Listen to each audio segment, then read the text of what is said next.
వేదిక మీద ఉన్నటువంటి మన యూనియన్ ప్రధాన కార్యదర్శి కామరెడ్డి రాజ్ కుమార్ గారు, అట్లాగే ఇప్పటివరకు మాతోటి ఈ జాతాకి 18వ తారీఖు నుంచి ఇప్పటివరకు కలిసి వచ్చినటువంటి మన డిప్యూటీ ప్రధాన కార్యదర్శులు కామరెడ్డి వీరభద్రయ్య గారు, కామరెడ్డి ముస్కేష్ అమ్మాయి గారు, కామరెడ్డి వైవీరావు గారు, అట్లాగే ఇక్కడ ఈ సమావేశానికి విచ్చేసినటువంటి మన కొత్తగూడెం ఏరియా మన సింగరేణి కాలేజ్ వర్కర్స్ యూనియన్ నాయకులు, కార్యకర్తలు, బ్రాంచ్ నాయకత్వం, పార్టీ నాయకులు, కార్యకర్తలు అందరికీ నమస్కారం. కాబట్టి ముందుగా మీరందరూ ఒక మంచి ర్యాలీ తీసి మన జాతాకి స్వాగతం పలికినందుకు మీ అందరికీ మన యూనియన్ తరఫున ధన్యవాదాలు తెలియపరుస్తున్నాం. అట్లాగే ఇప్పుడే మన ప్రధాన కార్యదర్శి గారు చెప్పారు, ఈ జాతా ఎందుకు చేసాం ఏంటి అనేది కూడా చెప్పారు. మనందరికీ తెలుసు, దాదాపు మనకి ఎన్నికలు అయిపోయి 2 సంవత్సరాలు అయిపోవస్తుంది. అంటే మనకి గుర్తింపు పత్రం ఇచ్చి 1 సంవత్సరంన్నర కావస్తుంది. ఇప్పటి వరకు జరిగిన చర్చల సమావేశాల్లో అంగీకరించిన అంశాలు కానీ ఇంకా కొన్ని అంశాలను కానీ యాజమాన్యం ఒప్పుకున్నవి కూడా పరిష్కారం చేయకుండా పెండింగ్ పెట్టింది. దానికి కారణం మనకు అసలు గుర్తింపు పత్రం ఇవ్వడం 11 నెలలు ఆలస్యం చేశారు. ఎందుకు? ఐఎన్టీసీ వాళ్ళు మేము 6 ఏరియాలో తెలిసినాం, మాకు కూడా ఏఐటీసీలో సమానంగా ఇవ్వాలని అప్పుడున్న సిఎండిని మీద ఒత్తిడి తీసుకొచ్చి ప్రభుత్వం ద్వారా చెప్పించి మనకి పత్రం ఇవ్వకుండా ఉంటే మనం ఎట్టైనా ఇక పత్రం ఇస్తలేరు కాబట్టి వాళ్ళని కలిసి వస్తామని చెప్పేసి చేస్తామనే ఉద్దేశంతో ఆ ప్రయత్నాలన్నీ చేశారు. అయినా మనం ఒకటే చెప్పినాం, మీరు పత్రం ఇచ్చినా ఇవ్వకపోయినా మేము గెలిచాం, మాకు ఆర్ఎల్సీ ఇచ్చారు, ఆర్ఎల్సీ ఎట్లా దీన్ని చూస్తామని చెప్పేసి ఆర్ఎల్సీకి వాళ్ళందరికీ లెటర్ రాసి ఒత్తిడి తీసుకొచ్చిన తర్వాత మనకి ఇచ్చారు. కానీ మేనేజ్మెంట్ కి ప్రేమ అటువైపే ఉన్నది, వాళ్ళనే ఎంకరేజ్ చేస్తా వచ్చారు. స్ట్రక్చర్ మీటింగ్ లో ఒప్పుకున్నట్టు వాటిని కూడా పరిష్కారం చేయకుండా ఉంచారు. అట్లనే దాదాపు ఒక 10 నెలలుగా మన మెడికల్ బోర్డు ఆపేశారు. మెడికల్ బోర్డు ఎందుకు ఆపేశారంటే ప్రభుత్వం ఏసీబీ కేసు పెట్టింది. ఆ కేసు ఏదో డిసైడ్ అయినాక మేము పెట్టలేము, గవర్నమెంట్ నుంచి మళ్ళీ పెట్టమని వస్తేనే పెట్టగలుగుతాం అని చెప్పేసి దాన్ని ఆపారు. ఈ విషయాన్ని మనం చెప్తుంటే ఐఎన్టీసీ వాళ్ళేమో గుర్తింపు సంఘం ఏఐటీసీ గెలిచి విఫలమయ్యారు, మెడికల్ బోర్డు పెట్టిస్తలేరని మన మీద ప్రచారం చేసుకోవడం జరిగారు. 2 రోజుల క్రితం వాళ్ళ డిప్యూటీ చీఫ్ మినిస్టర్ భట్టి గారు స్పష్టంగా చెప్పాడు. ఏమన్నాడు?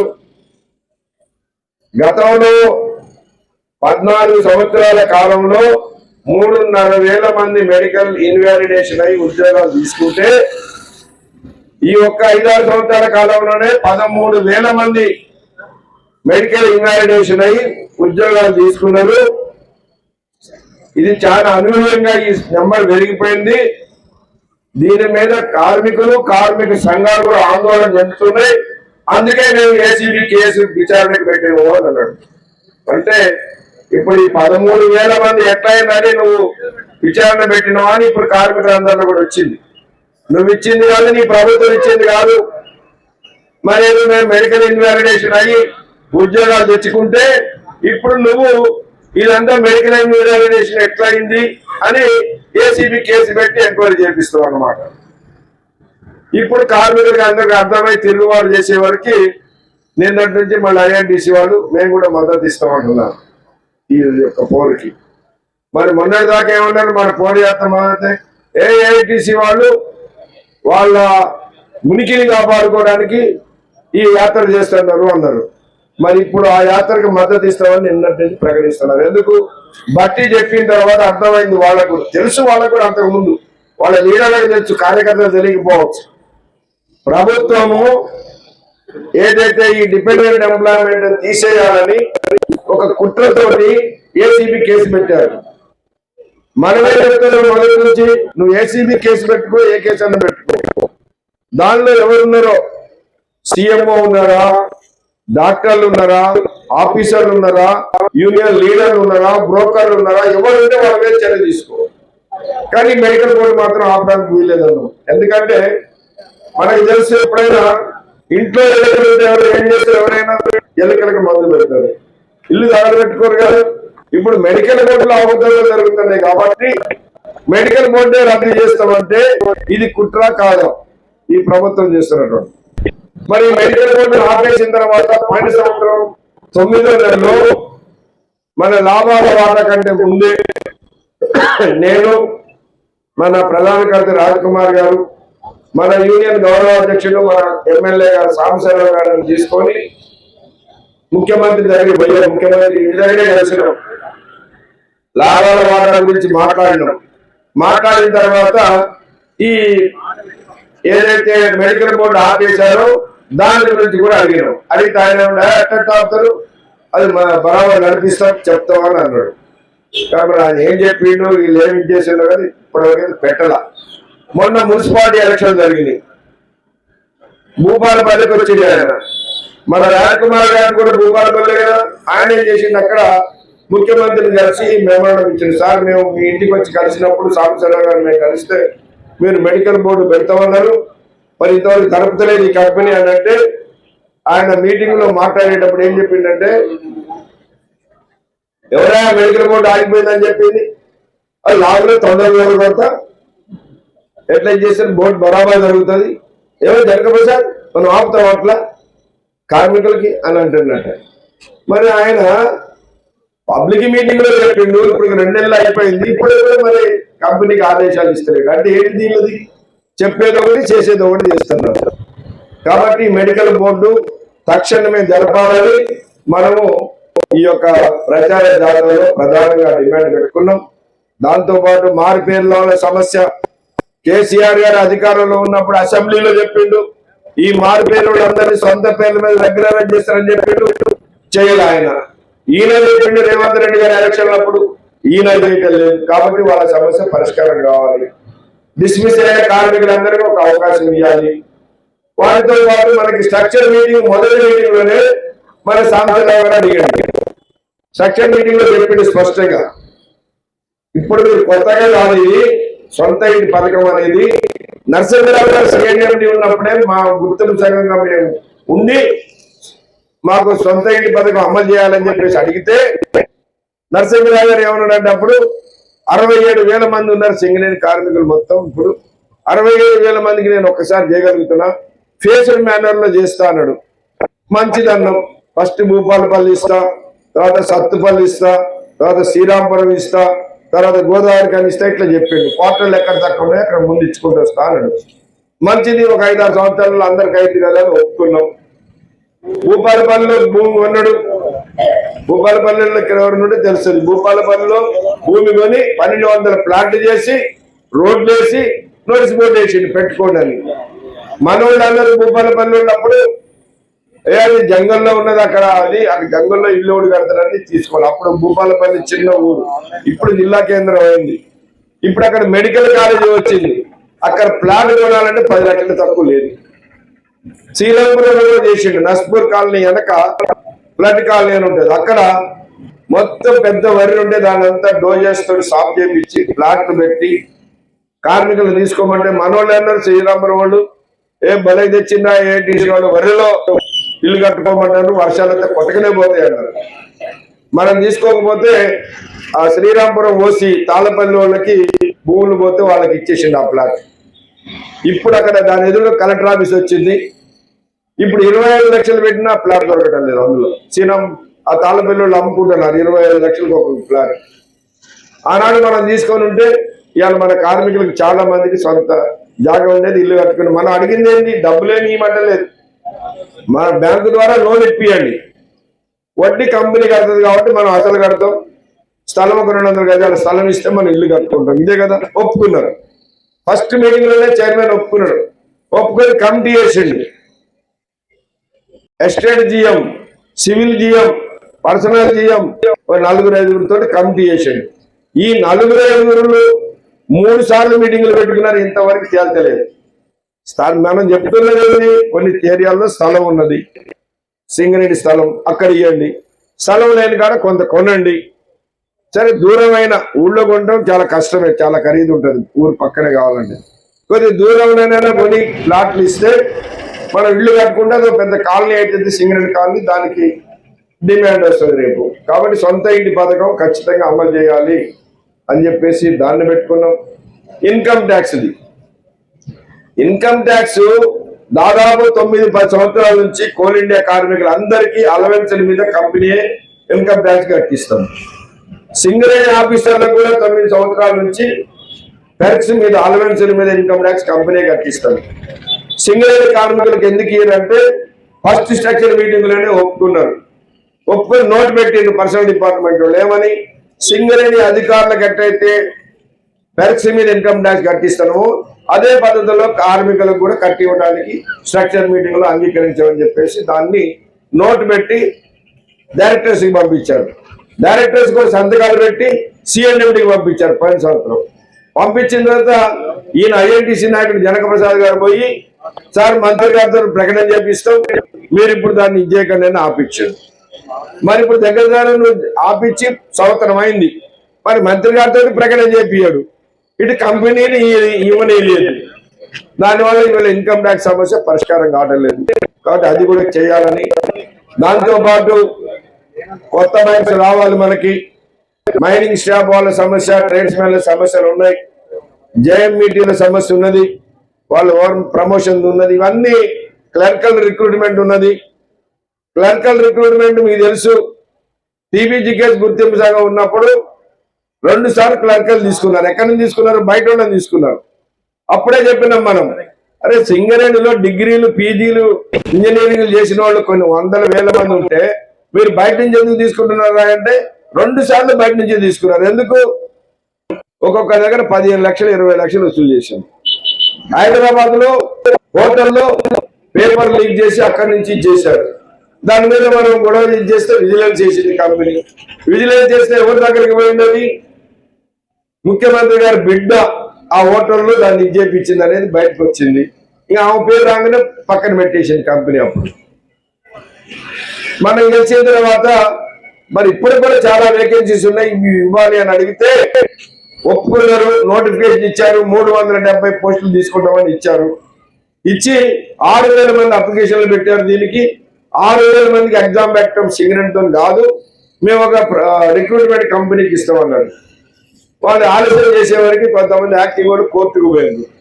యాక్టింగ్ కూడా కోర్టుకు పోయారు కాబట్టి కోర్టులో పెండింగ్ ఉన్నది కాబట్టి మేము పెట్టలేమని ఆపేశారు. ఇప్పుడు దాకా ఈ డైరెక్టర్ బాబు వచ్చిన తర్వాత పోయిన సంవత్సరం డిసెంబర్ నెలలో మేము కలిసి, మరి మీరు ఆలోచన చేసేది కాబట్టి కోర్టుకు పోయారు. అయినా కూడా ఎంతమంది రోజులు కోర్టుకి 120 మంది పోయారు. ఆ 120 పోస్టులు రిజర్వ్ లో పెట్టండి, మిగిలిన పోస్టులు ఫిలప్ చేయండి. ఒకవేళ వాళ్ళు గెలిస్తే 120 వాళ్ళకి ఇవ్వండి, వాళ్ళు గెలవలేదు కంపెనీ గెలిస్తే ఆర్డర్ ఆఫ్ మెరిట్లు మీరు దాని ప్రకారం ఇవ్వండి అంటే డైరెక్టర్ ఒప్పుకొని నేను మార్చి తర్వాత పెడతాను అన్నాడు. చూడాలి, రేపు మార్చి తర్వాత ఖచ్చితంగా సింగరేణిలో ఆ పోస్టులన్నింటినీ కూడా క్లరికల్ వేకెన్సీ ఫిలప్ చేయించాలి. ఇట్లాంటి సమస్యలు అన్నీ ఉన్నాయి, ఇంకా కొన్ని ఉన్నాయి చిన్న చిన్న సమస్యలు, ఇవన్నీ ఉన్నాయి. వాటన్నిటి మీద ఇదేమో సింగరేణి కార్మికుల సమస్యలు. ఇక అసలు ప్రధానమైనది సింగరేణి పరిరక్షణ అని పెట్టినాం కదా. ఏంటిది సింగరేణి పరిరక్షణ అంటే? ఇవాళ సింగరేణి పరిస్థితి ఏమున్నది? చాలా మంది ఏమనుకుంటారంటే సింగరేణి కింద బ్రహ్మాండంగా ఉన్నది, లాభాలు వస్తున్నాయి, బోనసులు ఇస్తాను, అది ఇస్తాను అనుకుంటారు. కానీ కొత్త సిఎండి మొన్న ఆఫీసర్ల మీటింగ్ పెట్టి ఏం చెప్పిండు? సింగరేణిలో 3-4 నెలలు పోతే జీతాలు ఇవ్వలేని పరిస్థితి వస్తుంది. ఎందుకని? మరి సింగరేణి డబ్బులన్నీ ఏమైనాయి? సింగరేణికి ఇవ్వాల్సిన డబ్బులు ఏది? మన బొగ్గు ఉన్నాయి, మన కరెంటు తీసుకున్నాయి. ఈ రాష్ట్ర ప్రభుత్వం ఇప్పటికీ 51,000 కోట్ల రూపాయలు ఇవ్వాలి. మరి 51,000 కోట్ల రూపాయలు ఇవ్వకపోతే మనకి ఎట్లా ఇవ్వాలా? యంత్రాలు కొంటారు, కొత్త బాయిలు వస్తాయి. ఇప్పుడు మీకు కొత్తగా ఓపెన్ కాస్ట్ వస్తుందని అనుకున్నాం, ఏం సుఖం? అంతా ప్రైవేట్ వాళ్ళే, బొగ్గు కూడా ప్రైవేట్ తీయడానికే ఇస్తారు. మరి అదే షావర్స్, డంపర్స్, డోజర్స్ కొంటే మన కార్మికులు పనిచేస్తే మనం ఇదవుతాం. ఇటేమో కార్మికులు సర్ప్లస్ అంటాడు, అటేమో మొత్తం ప్రైవేట్ వాళ్ళు పెడతాడు. ఎస్ఎన్పిసి డిపార్ట్మెంట్ లో 130 మంది పర్మనెంట్ వాళ్ళు ఉంటే 170 మంది కాంట్రాక్ట్ కార్మికులు ఉన్నారు. సివిల్ డిపార్ట్మెంట్లో అంతే ఉన్నారు, సిఎస్పీలు అంతే ఉన్నారు. మరి ఇవన్నీ పర్మనెంట్ కార్మికులతో పెడితే మన ఏం ఎక్కువ కావు, సర్ప్లస్ కానే కావు. కాబట్టి బొగ్గు తీసే పని టీబీజీ కేసు వచ్చిన తర్వాత ప్రైవేట్ వాళ్ళు చేయడానికి ఒప్పుకున్నారు. వాళ్ళు ఇందారం బాయిలు స్టార్ట్ చేశారు, మణుగు ఓపెన్ కాస్ట్లో చేశారు. దానివల్ల ఇప్పుడు కొత్తగా వచ్చి అన్ని చోట్ల పెడుతున్నారు.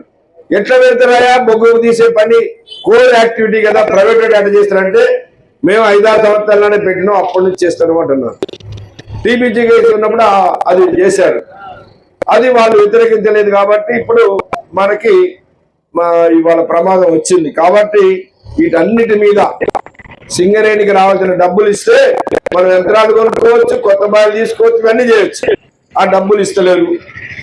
రెండోది ఓపెన్ కాస్ట్ టెండర్లలో గోల్మాలు, అంత అవినీతి జరుగుతుంది.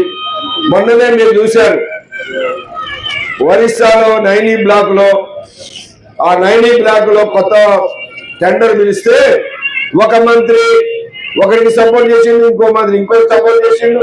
వీడేమో TV9 లో ఇచ్చిండు, ఇంకోడేమో ABN లో ఇచ్చిండు. వాళ్ళిద్దరి మధ్యలో ఇద్దరికితే అదంతా బయటకు వచ్చింది, రభస అయింది. ఇక దాన్ని రద్దు చేశారు. అది రభస అయింది కాబట్టి రద్దు చేశారు. కానీ ఉన్నాయి ఇప్పుడు శ్రీరాంపురం ఓపెన్ కాస్ట్ ఎక్సర్సైజ్ తీసుకున్నారు మొన్న. ఏ ఓపెన్ కాస్ట్ అయినా నాకు తెలిసి 50 సంవత్సరాల నుంచి ఏ టెండర్ అయినా లెస్సే. ఒక టన్ను మట్టి తీయాలంటే 150 రూపాయలు ఖర్చు అయిందంటే కాంట్రాక్టర్లు 140కే తీస్తాం, 130కే తీస్తాం, 135కి తీస్తామని టెండర్లు వేస్తారు. L1 ఎవరు ఉంటే వాడికి ఇస్తారు. ఇప్పుడు బట్టి ఏం చేసింది, వచ్చిన తర్వాత కాంట్రాక్టర్ని పిలిచి మీరు ఎవరు లెస్ అయ్యేది, మీరందరూ ఎక్సెస్ చేసుకోండి, నాకు 10% ఇచ్చిపోవాల్సిందని చెప్పి పెట్టింది. ఇప్పుడు అందరూ ఎక్సెస్ చేసుకొని తీసుకొని, అంటే ఒక టన్నుకి 125-130 రూపాయలకి వచ్చేదాన్ని 150-152 రూపాయలకి వేస్తే ఒక టన్నుకి 25-30 రూపాయలు నష్టం అవుతుంది. ఎన్ని లక్షల టన్నులు తీస్తుంది సంవత్సరానికి వాడు? దానివల్ల ఎన్ని వందల కోట్ల నష్టం అయితే సింగరేణికి. ఈ డబ్బులు ఎవరికి పోతున్నాయి? మంత్రులకు పోతుంది. దానివల్ల వాళ్ళ సింగరేణి దివాలా తీసే పరిస్థితి. కార్మికుడు చిన్న తప్పు చేస్తే మీరు చిన్న ఓపెన్ కాస్ట్ యాక్సిడెంట్ చేసినట్టు ఆపరేటర్ ఒక ఛార్జ్ షీట్ ఇస్తారు. ఇక నువ్వు నంబర్ 1 లేదా డోజర్ యాక్సిడెంట్ చేసినావు, ఇక ఇన్ని లక్షల రూపాయలు నష్టమైతే నీ మీద ఎందుకు చర్య తీసుకోకూడదు అంటాడు. మరి టెండర్ల వలన కోట్ల రూపాయలు, 100 కోట్ల రూపాయలు టెండర్లలో మోసం జరుగుతుంది. దానివల్ల కంపెనీకి నష్టం అవుతుంది. ఎవడి మీద చర్య తీసుకుంటాడు? ఇక బట్టి మొన్న ఏమంటాడు, అవినీతి జరిగిందట మెడికల్ బోర్డులో, దానివల్ల ఏసీబీ కేసు వేసిందట. మరి ఇప్పుడు ఓపెన్ టెండర్లలో, ఓపెన్ కాస్ట్ టెండర్లలో అవినీతి జరుగుతుంది కదా, దాని మీద ఏసీబీ చూద్దాం. నేను చిత్తశుద్ధి ఉంటే ఈ సంవత్సరంన్నర కాలంలో జరిగినటువంటి టెండర్లు అన్నిటి మీద ఏసీబీ ఎంక్వైరీ చేపించు, ఎవరు అనుకున్నాడో బయటకు వస్తుంది. మీకు తెలిసి ఉండాలి, సంవత్సరంన్నర క్రితం మనకి ఎక్స్ప్లోజివ్ సప్లై చేసేవాడు ఉంటాడు, కంపెనీలు ఉంటాయి, వాళ్ళు టెండర్ వేశారు. అంతకుముందు వేసిన దానికంటే 500 కోట్ల రూపాయలు అదనంగా ఉండేటట్టుగా టెండర్ వేసినాడు. వేస్తే మన డైరెక్టర్ NVK శ్రీనివాస్ అని ఉన్నాడు. ఆయన అన్నాడు, సింగరేణికి 500 కోట్ల నష్టం వస్తుంది, ఇదెట్లా ఈ టెండర్ దీన్ని క్యాన్సిల్ చేయాలని అన్నాడు. అంటే వాడు పోయి మంత్రులను కలిస్తే ఆ మంత్రి C&Mని పిలిచి, ఎవడా డైరెక్టర్, వాడు పీక్ పారే అన్నాడు. పాపం NVK శ్రీనివాసని డైరెక్టర్ నుంచి పీక్ పారేసి జనరల్ మేనేజర్ చేసి ఇప్పుడు యాప్మెల్ కంపెనీకి వేసారు విజయవాడలో. GV రెడ్డి అని ఒక డైరెక్టర్ ఉన్నాడు, ఆయన సంతకం పెట్టమంటే నేను పెట్టనే నాకు ఈ ఉద్యోగం అవసరం లేదని రాజీనామా చేసిపోయాడు. అంటే ఒక డైరెక్టర్లకే లక్షల వేలు సింగరేణిలో ఆలోచన చేయండి. ఈ పొలిటికల్ నాయకుల వలన, వీళ్ళ ఇన్వాల్వ్మెంట్ వలన డైరెక్టర్లే మరి వాళ్ళు ఉద్యోగాలు పోయే పరిస్థితి తీసుకొస్తున్నారు. అందుకే ఇప్పుడు ఆఫీసర్లు అందరూ మనోళ్ళు ఏమంటారు, ఏమో వాడు ఎమ్మెల్యే చెప్పినా చేస్తాడు, ఇంకొకరు వచ్చినా చేస్తాడు అంటే ఏం చేస్తాడు? GMని అడిగినాం మేము, ఏమయ్యా మీరు 30-40 సంవత్సరాలు సింగరేణిలో పనిచేసిండ్రు, ఒకప్పుడు ఎమ్మెల్యే ఏదైనా పని ఉంటే GMకు ఫోన్ చేసి, సార్ నేను మీతో కలవాలి అంటే, రాండి రేపు రాండి లేదా ఎల్లుండి రాండి అని చెప్పేటోడు. ఇప్పుడు ఈ GMలే వాళ్ళ క్యాంప్ ఆఫీసర్కి వాళ్ళ ఇళ్ళ కాడికి పోయి నిలబడతాడు. ఎందుకు ఆ చప్రాస్ పని చేస్తాను? ఎందుకు చేస్తారా? జనరల్ మేనేజర్ మీకు సిగ్గుండట్లేదా అంటే, మేమేం చేస్తామండి, మా పయ్యోడి అట్టుంటే మేమేం చేయాలంటారు.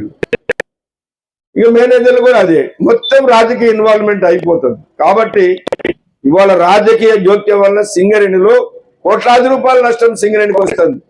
రేపు సింగరేణి మనగడికే ప్రశ్నార్థకం వస్తుంది. మన కార్మికులు ఏమనుకుంటారు, మనకెందుకు లేక ఇవన్నీ, మన జీతాలు మనకు వస్తున్నాయి, మన బోనస్ ఎంతకాలం వస్తాయి, మా వస్తే ఇంకొక 5-6 నెలలు వస్తాయి అనుకుంటారు. నేను అనుకోవటమే. ఇవాళ సింగరేణి చాలా గడ్డు పరిస్థితిలో ఉన్నది. దీన్ని మనం కాపాడుకోలేకపోతే మనకి భవిష్యత్తు ఉండదు సింగరేణి. కాబట్టి దీనిపైన సింగరేణిని పరిరక్షించాలనేటువంటి డిమాండ్ తోటి ఇవాళ మనం దీనిలో ప్రధానంగా డిమాండ్ పెట్టినాం.